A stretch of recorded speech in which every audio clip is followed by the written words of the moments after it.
Climate change campaigners are expected to end their protest at Heathrow today.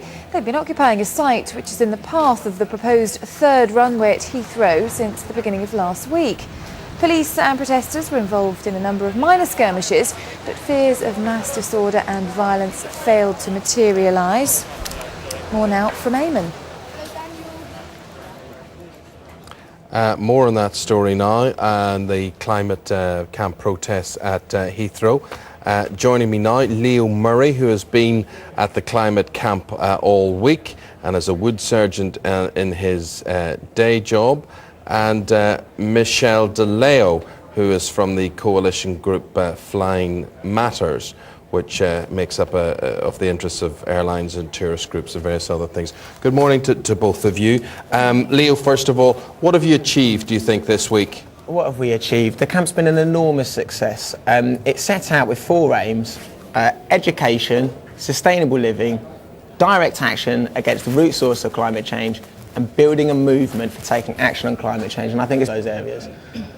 Okay, Michelle, were you disturbed, were you threatened by what the protesters were doing this week? No, I think you know, the protesters started off with a very sympathetic audience, and the majority of the public, like the members of Flying Matters, are rightly concerned about climate change. But I think what we've seen this week actually is a rejection by the public of not just the protesters' methods, but their arguments, because millions of people this weekend continue to fly on holiday. And I think if we're really serious about looking for solutions to climate change, then we need solutions which are politically deliverable and which the public can buy into. And at the moment, you know, the genie's out of the bottle. You know, many more people now can fly than previously were able to fly, and they can afford to fly. And many only do that once a year. And to ask them to give up their holidays just isn't something they're prepared to do at the moment. And for instance, I mean, at the height of the climate camp, there were fewer people at the climate camp than attended Stevenage and Weymouth in the Blue Square conference. Now, I think that's going to lead the environmental groups to ask some serious questions. Right, okay, so of course there were fewer people than there were at an airfield. I think there were lots of reasons for that. One of which was the use of terrorism powers to harass protesters who clearly weren't terror suspects. But I'll put that to one side for a minute. The notion that Flying Matters is concerned about climate change is absolutely preposterously untrue. What they do all of the time, you know, what this lady's job is to campaign aggressively for further airport expansion. Yeah. And when we know that scientists are telling us that we cannot expand our airports in the way that Flying Matters wants, it's totally inconsistent with the climate science. But Leo, it doesn't really matter, I suppose, what Michelle does. Your main battle, your main problem is against the general public who do it, who like it, who want to continue to do it, and perhaps a lot of them may need to do it as well. No, how are you going to win them over? Well, look, I think I definitely dispute the fact this is a battle with the general public. This was never a battle with the general public. The arguments of the climate camp are that, you know, people can't be expected to make altruistic decisions. Yeah? People make decisions based on their personal circumstances. And when we live in a world in which it is cheaper and quicker to fly to Edinburgh than it is to catch the train, people are going to fly. So what that's telling us is not that consumers need to change the lifestyle choices which they're making. It's telling us that we need a fundamental shift in government policy to manage demand for aviation. And to make it less attractive than it is right now, relative to other less damaging forms of transport. Just before I let Michelle come back on that, could I just ask you then to speak to people who live in Ireland, in Scotland, in the extremes of England and Wales, who live there but often for business reasons have to come to, say, London to do that? How on earth, or what you're talking about, making their lives more difficult and more expensive, how on earth is that going to work for them? It doesn't necessarily have to penalise the poor. There are lots of different ways in which we could do this. You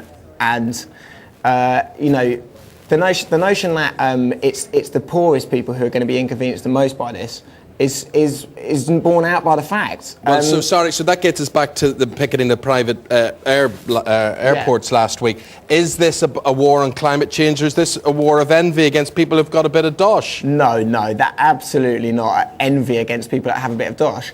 I think definitely antipathy towards people who are making incredibly irresponsible choices. Now, you know, there may well be arguments to be made that some flying is necessary and important, but there's no argument to be made for people taking private jet flights, which emit at least 50 times the greenhouse gases that would be emitted in the same journey made by train. Let Michelle respond to that. The private jet argument. There were two private airports targeted last week in Surrey. Michelle, give me the private jet argument. Well, I think rather than a private jet argument, I think we get back to the economics. You know, are the policies which Leo's advocating going to stop the David Beckhams of this world flying, or the businessmen flying, you know, or those who have to fly? No, they're going to continue to fly. The people who won't be able to fly will be those families who work hard for their one holiday a year. I don't believe I've advocated any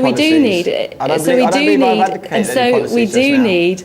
You know, we need serious solutions which are economically sustainable as well as environmentally sustainable. Now, the protesters targeted over the week, they targeted a perishable cargo hold at Heathrow, which is run by BA. Now, most of the goods that come through that cargo are, you know, goods that are being delivered from developing countries whose only product, you know, is a food product, which we in the more affluent countries buy. Now, if we just pull the rug from those people, you know, we need an answer for them so that they can continue to earn a living to feed their children today. Absolutely. Okay. Nobody's disputing that. But this argument that developing nations need us to fly and freight things by air is it's incredibly short-sighted, because it's the people of developing nations who are going to be hit hardest and worst by climate change. We already know this. You know, countries like Kenya, who depend at the moment, their economy depends on